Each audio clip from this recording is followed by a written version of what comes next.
what is World Wide Web?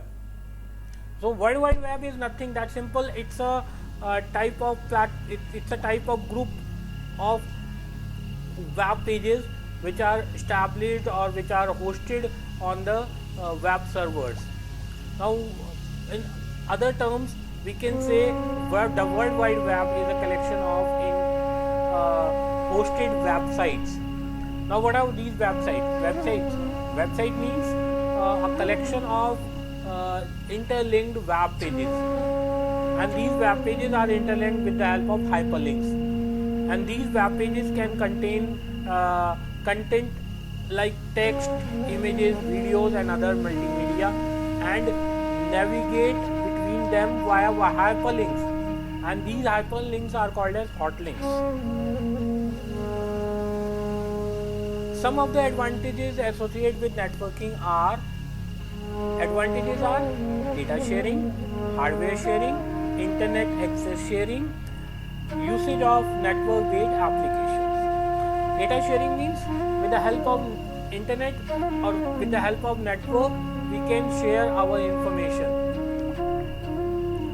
User can send text files, spreadsheets, documents, presentations, audio file, video file, and etc. Other type of data and other type of multimedia formats of information. Next is hardware sharing. Hardware components such as printer, scanner, hard drives, etc. can also be shared.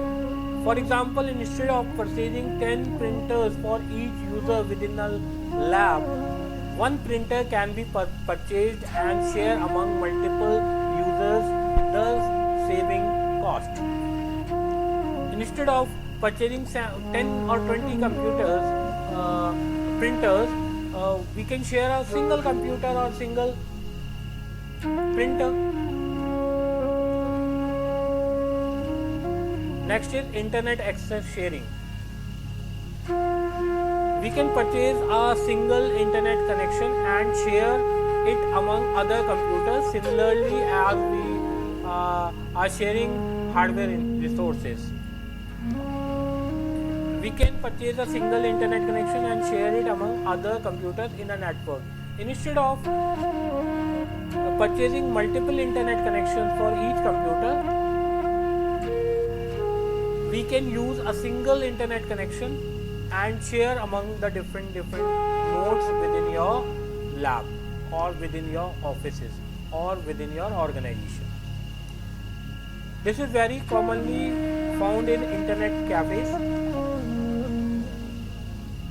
schools, colleges and companies and other type of organizations. Usage of network-based applications. As we all aware, in today's scenario, we are using different type of web applications.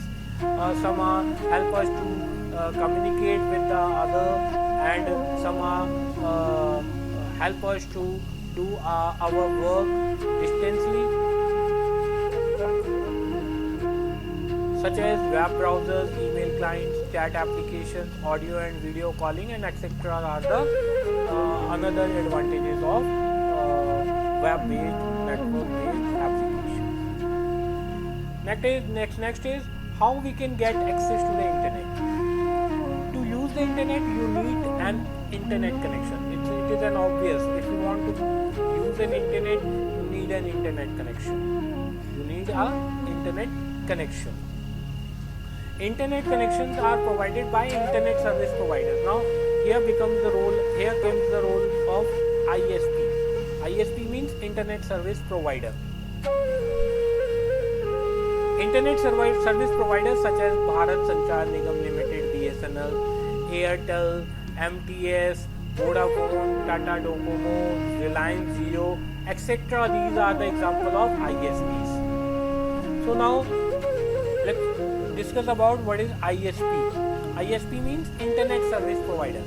An internet service provider is an organization which provides you with access to the internet via, it can be dial-up connections using modem or direct hardware connections or wireless connections. That simple Choosing connectivity depends on the availability of a particular technology, speed and connection type in your area. This means if you are going to choose an internet connection, it totally depends on the availability of a particular technology, speed and connection in your area. Usually small and medium business users, home users use connectivity type such as DSL, cable modem, dial-up broadband wireless technology, Wi-Fi or 3G or 4G type of internet connection. Medium to large scale business users use more demanding requirements, may use high speed connectivity such as DSL and high speed ISDN type of internet connection. There are different type of internet connectivity available today. It can be widely categorized into wired and wireless access. The following table is summary. The following table is summary of different type of internet categorized into wired and wireless. The first technology is called as dial-up connection. This is wired connectivity method. DSL, this is also wired. Cable internet access, that is also wired. 3G, 4G, that is called wireless connection. WiMAX, this is also wireless connection. And Wi-Fi, as you all aware of about it, that is also wireless connection. So now let's start with the detailed introduction with this. The first one is dial-up. Dial-up internet access is a form of internet access that uses the facility of a public switch telephone network. Public switch telephone network means that is called landline type of thing. To establish a connection to the internet service provider, ISP via telephone line uses a device called modem. So usually in homes, previously we are having landlines, and with the help of that landline and by using dial-up internet connection, we can connect with the internet using a special device that is called modem. That modem is called as modulation and demodulation device. Users dial a particular number provided by the ISP and gain access to the internet. So this type of internet connection is called as DSL, dial-up connection, in which dial-up connections are extremely slow, and in most cases it is replaced by a high-speed connection such as DSL or cable modem connections. The full form of DSL is Digital Subscriber Line. Provide internet access by transmitting digital data over wires of a local telephone network. In other terms, we can also call it as broadband. DSL service is delivered along with wired telephone service on the same telephone line. On the customer premises, a dial-up filter removes the high frequency interface, enabling simultaneous use of telephone and data transmission. For using a DSL connection, you need a DSL modem and a subscription. The another type of internet connectivity is cable internet access. Cable internet access is a form of broadband internet access that uses the cable television infrastructure. Cable internet access is provided through existing TV network. This is similar to DSL. DSL is also called as broadband type of network that is provided over existing telephone lines. The difference between DSL and cable internet access is DSL is associated with the BSNL or MTNL or telephone system, but cable internet access is associated with the cable TV network associate or designated within your city. The another type of internet connectivity is 3G and 4G also, of course. 3G, short form of third generation. is a set of standards used for mobile devices, and mobile telecommunication service and network provide a network by which we can connect to the internet. High speed downlink packet access, that is called HSDPA, is 3G mobile telephony communication protocol that allow higher data transfer speeds and capacity. It supports for 3G is available on your phone. If the support of 3G is available on our phone, we can subscribe to the 3G connectivity. Similarly, in the case of 4G also, 4G is also called as 4th generation, and it set of standards used for mobile devices and mobile telecommunication. High speed downlink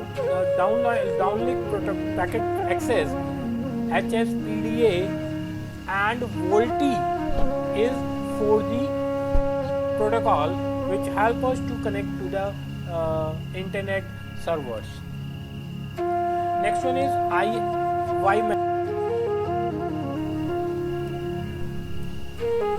WiMAX is another example of internet wireless connection.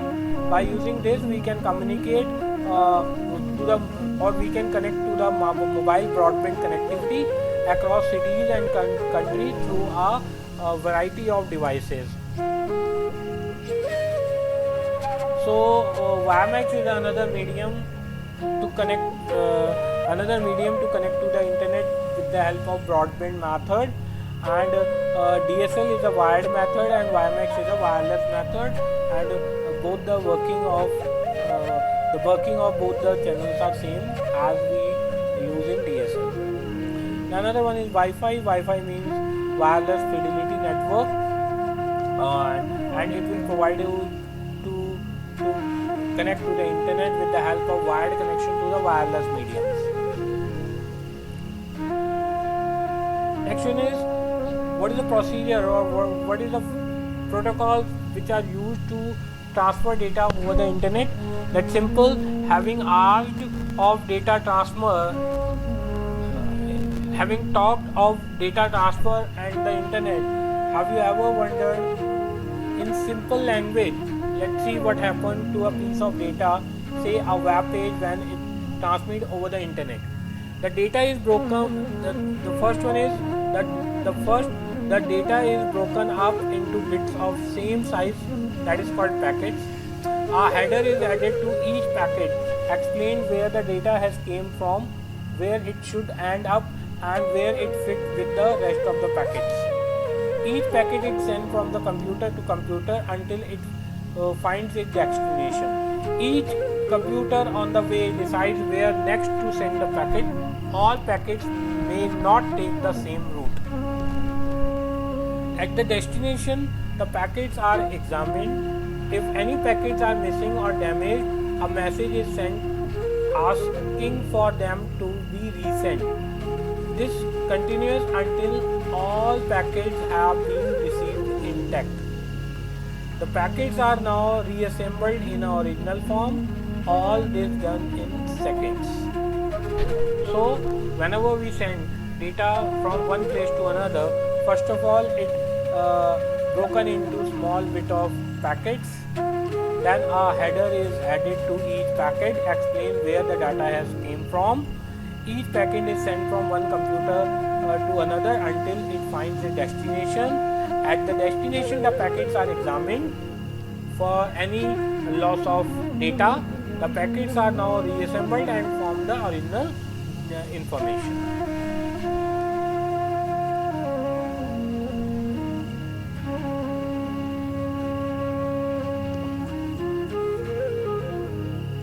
Now next is how we can connect to the wireless or Wi-Fi. That's simple. It's very simple. In your system tray, you will see, or you can see the Wi-Fi icon over there. Right click on that icon and then view available wireless networks.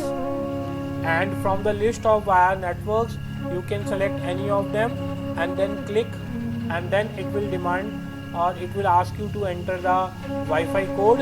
Enter the Wi-Fi code and after entering the Wi-Fi code, you can able to connect to the internet. So this is enough for today, and in next session we are going to see the different applications by which we can communicate with the others effectively. Thank you very much.